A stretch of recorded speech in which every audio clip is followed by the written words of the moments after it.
A topic that none of us thought would have to be discussed at the start of the season is the Pistons making the playoffs, and now that dream for them has become a reality.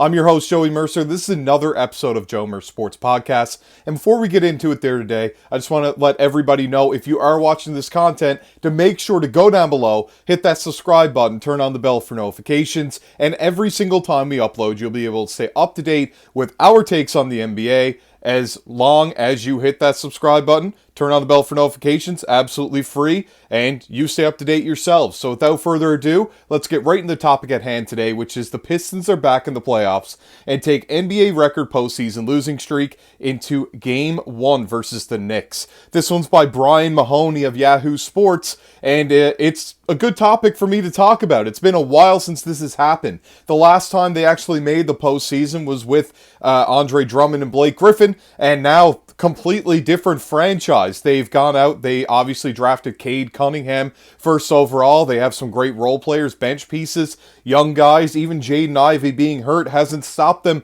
from being in this situation, and that is some great news for me to get to report on. So let's get right into this article.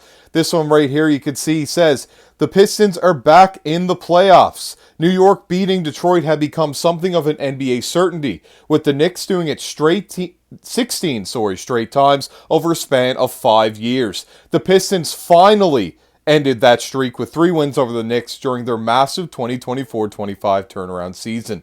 Now they want to stop another lengthy stretch of futility, the longest postseason skid in NBA history. And I think they can most definitely do it. They just need to get a win in the first round for that to happen, obviously. And I think that they can do it. It's going to be a bloodbath of a series and a great one to watch. I'll be watching it from start to finish, regardless of the outcomes. Back in the playoffs for the first time since 2019, the number 6 seeded Pistons bring their 14-game postseason losing streak to Madison Square Garden on Saturday to face the 3rd seeded Knicks in Game 1 of their first-round series. And when would it be a better time to win your first game after losing 14 in a row in the Garden than to do it in the first round of the playoffs against the Knicks and take a 1-0 series lead? That would be absolutely phenomenal for the Pistons, and their fans would love it, I'm sure.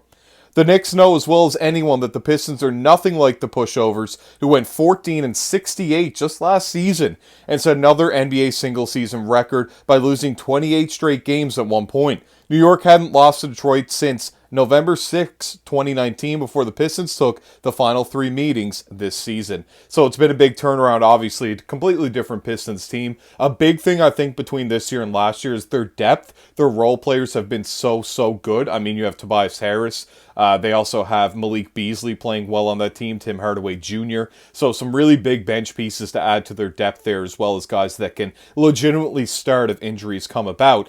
But then also, Cade Cunningham is healthy this year. Injured last year a lot of the time. So him being healthy this year, being an all-star, is great for the team and has really helped them. I don't think he's going to win Most Improved Player, but the projection of him being a star player when he was drafted was absolutely not false. He's not a bust. He's a great player. I don't think anybody would call him that, and it's great to see him really getting to that next level this year. They've had a fantastic season. We just played them recently, so I think we have a feel for what their strengths are. But we have to dig a lot deeper into them to know them really well, Knicks coach Tom Thibodeau said. We have respect for them, but we understand it's going to take 48 minutes of good basketball to win. And it's going to be a grindy one, so make sure you tune into that one on Saturday. The Pistons have an all-star point guard in Cade Cunningham, a potent outside shooter in Malik Beasley, and a number of other strengths. They don't have postseason experience together, an advantage for a Knicks team that has reached the Eastern Conference semifinals the last 2 years. It's a completely different basketball game until you're in it. It's hard to understand it, Pistons coach J.B. Bickerstaff said. We've been through this before. I say this to our coaches at some point in time. We were all kids and don't listen to our parents, and we didn't figure it out until we experienced it on our own. That's what the playoffs are like. We can tell guys what to expect, but until they experience it themselves, you don't understand just how different it is. And that's absolutely correct. I mean, it's a crazy different environment than a regular season game, because in the regular season, you're playing different teams every night. When you're playing a team for a best-of-7 series, you're facing off against them so often that you're really going to have to find out a way to find their strengths and weaknesses and exploit those weaknesses, but also the other team can do the same to you. So it makes things a little bit more challenging. Hiring Bickerstaff was one of the changes the Pistons made after last season, along with bringing in veteran players such as Beasley. Tobias Harris and former Knicks guard Tim Hardaway Jr., the result was a 44-38 mark this season, a 30-win improvement that was 6th best in the NBA. In the NBA's history, that is, not just this season. I think they've done a hell of a job in bringing vets and bringing that team with young guys and a lot of older guys to help them learn how to win. Knicks guard Mikal Bridges said, I think they've done a really good job. The postseason losing streak, however, let's get into that one right away. Detroit's last victory in the playoffs was against Boston in Game 4 of the 2008 Eastern Conference Finals. Yes, you've heard that right. 2008. It's been 17 years since they last won a playoff game. The Celtics won the last 2 games of that series before the Pistons were swept in 2009, 2016, and 2019. The 14 straight losses broke the record held by the Knicks, who dropped 13 straight postseason games from 2001 to 2012.